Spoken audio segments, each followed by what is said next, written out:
For my presentation, I'm going to be talking about child abuse, how to spot it, what it really is, the different types, all of that stuff. I'm just going to be going over that today. So what is child abuse and neglect? There are several forms of child abuse and neglect, and in the next several slides I'll go over what those are. Child abuse defined by the Child Protective Services, CPS, is when a parent or guardian does not provide the basic needs of a child, though having the capability to do so. This means that a parent could provide but is choosing not to, so it's a very intentional thing. This isn't talking about specifically parents who do not have the ability to care for their child correctly, but it's an intentional choice.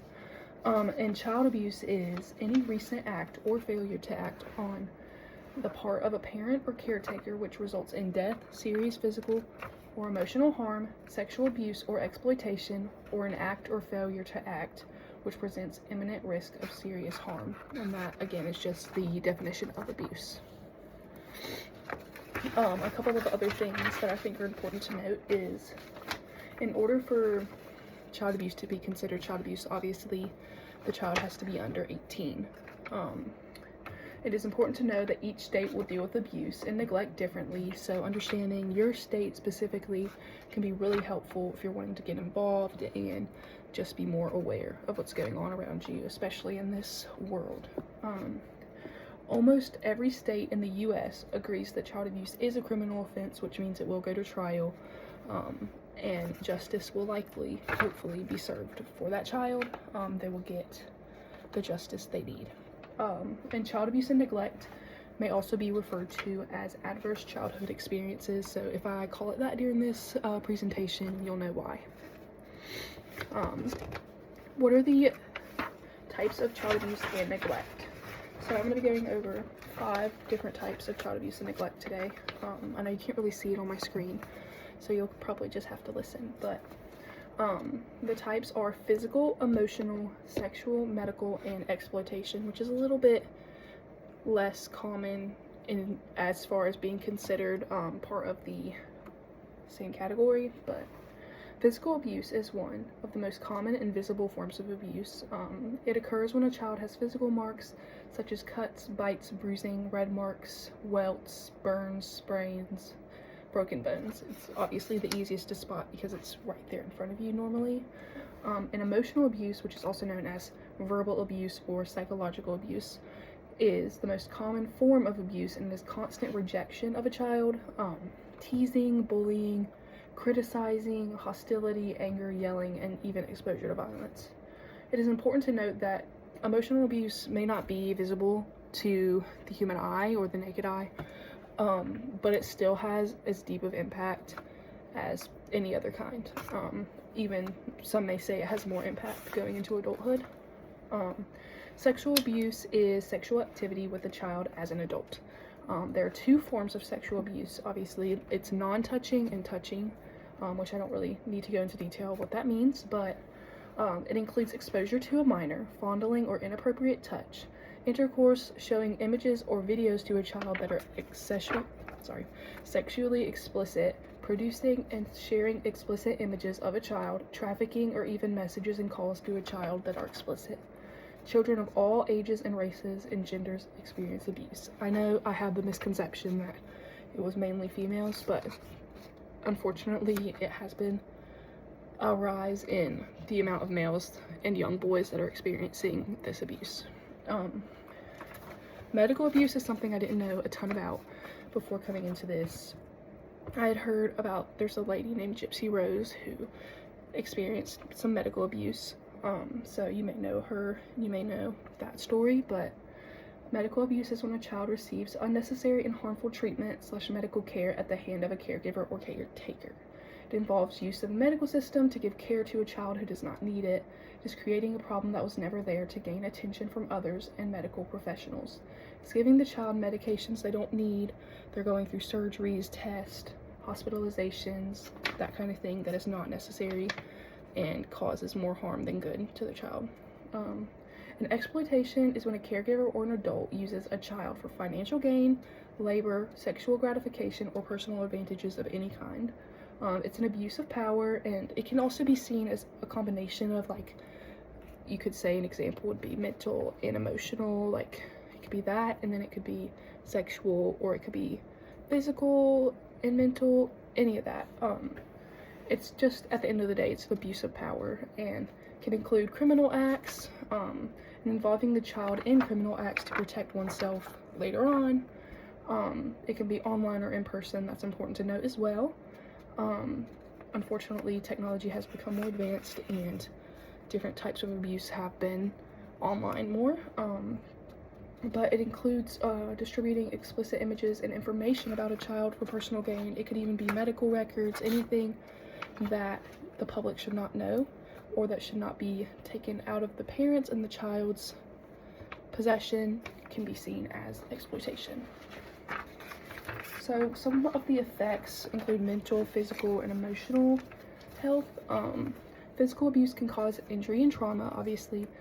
Children have experienced things that go into their adulthood, such as diabetes, lung disease, malnutrition, vision problems, heart attack, brain damage, functional limitations, back problems, chronic bronchitis, bleeding disorders, chronic fatigue syndrome, and death, obviously. There are many more issues that can evolve, especially when you're dealing with the brain.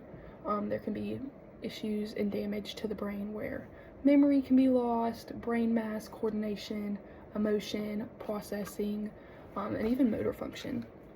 When a child is abused, they will experience a distortion of all their emotions, be really confused, and they can have a hard time regulating any type of emotion, especially when it's a high. Children can develop anxiety, depression, self-harm, and even PTSD.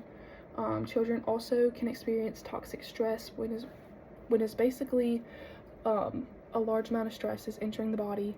It's very unhealthy and causes a lot of damage to the child. They can also develop attachment issues or detachment issues from adults, friends. They can have social difficulties, relationship issues going into adulthood. Mental health is obviously very severely affected, and many children have been said to develop at least one psychological disorder. The brain can be damaged, and the child will not function without lots of therapy and different things to help them. Sorry, I totally forgot to move to the next slides. But, let's see. Sorry about that. The effects of child abuse and neglect continued would be behavioral consequences can develop, sexually acting out, children will develop unhealthy risk-taking,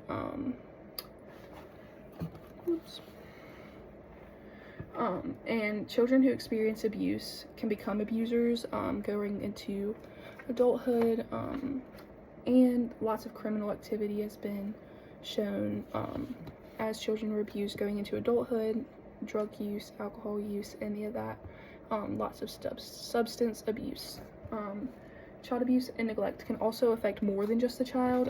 Our society is affected when it comes to care, medical bills, criminal justice, child welfare, and healthcare. It's all super costly to society. And the well-being of the child is obviously the most important, but it is important to note that there are other effects besides the child. And as I was going over earlier, I have a couple more signs that you can look for when you're dealing with children, having interactions, anything of that nature. So some would be physical injuries around the genitals, withdrawn behavior, clingy behavior, big changes in personality and behavior, which is a really common one.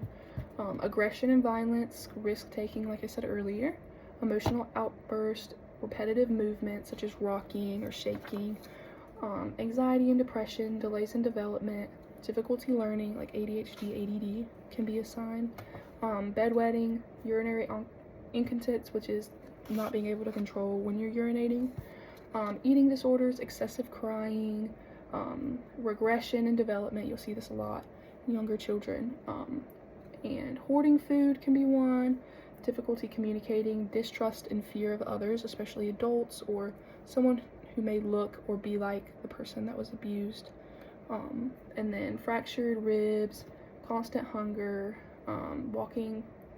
having pain walking or sitting, hurting animals and other children, fear of going home, just destructive behavior, lack of good hygienes, and then for babies, it's important to note that fractured ribs and arms, so no movement in the arms, bruising, and failure to meet some of those really critical milestones can be a good indicator. Some statistics on child abuse and neglect would be, let me make sure I'm doing that. The national statistics from the Children's Alliance say that 1 in 4 girls and 1 in 13 boys in the U.S. alone are experiencing child abuse. 1 billion children globally are estimated to experience sexual violence. More than 550,000 children are known to the U.S. authorities to be abused in 2022. It is also said that 1,990 children died from abuse and neglect in the U.S. alone in 2022. And boys actually have a higher fatality rate than girls.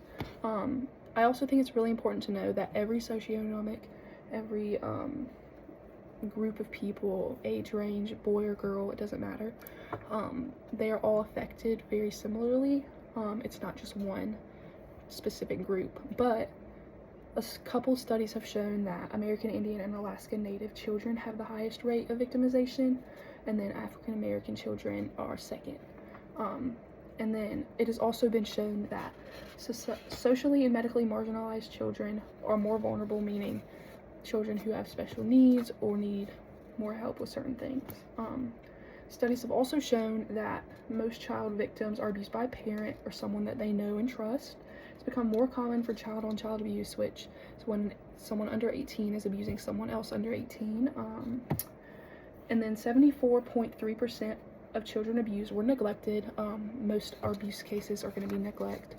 17% were physically abused, and 10.6% were sexually abused. 6.8% were psychologically abused, and unfortunately, this is a really sad fact, but the highest rate of child abuse is for children under 1 year old, which is 22.2 children per 1,000 children, and 66% of children were under 3, and 81.8% of child fatalities involved at least one parent, meaning the cause of death for some of these childs was in the hand of their parent for many of them. And then in these last few minutes, I just want to talk about what we need to be doing, how we can get involved. I think as Christians, we need to be very aware of what's happening in the lives of children around us. Many of us will be in church and working with children in children's ministry or youth ministry. And even as people wanting to be pastors and youth pastors, they need to know what to look out for in families and children to keep children safe. God does think really highly of children, of all of his creation, but God says many times in the Bible that his children are super important, and it's just so important that we show the love of Christ to each child and make sure that they're getting the care that they deserve and need. This is our future generations. This is going to be the future of our churches. This is our kids, our grandkids, our future family, whatever. Like, we need to make sure that all children are getting the care and hope and everything that they deserve to be getting. And even though the statistics can be really hard to listen to and hear, and we may feel unequipped or not even know where to start, we can pray for the Lord's guidance and look for opportunities to help and look for ways that we can get involved. Make sure that we know what we're talking about when we're talking about child abuse, and just really be on guard and really just pray for these people, these children, because there's some cases that aren't known, so we just really need to be on guard and praying for that. Thank you.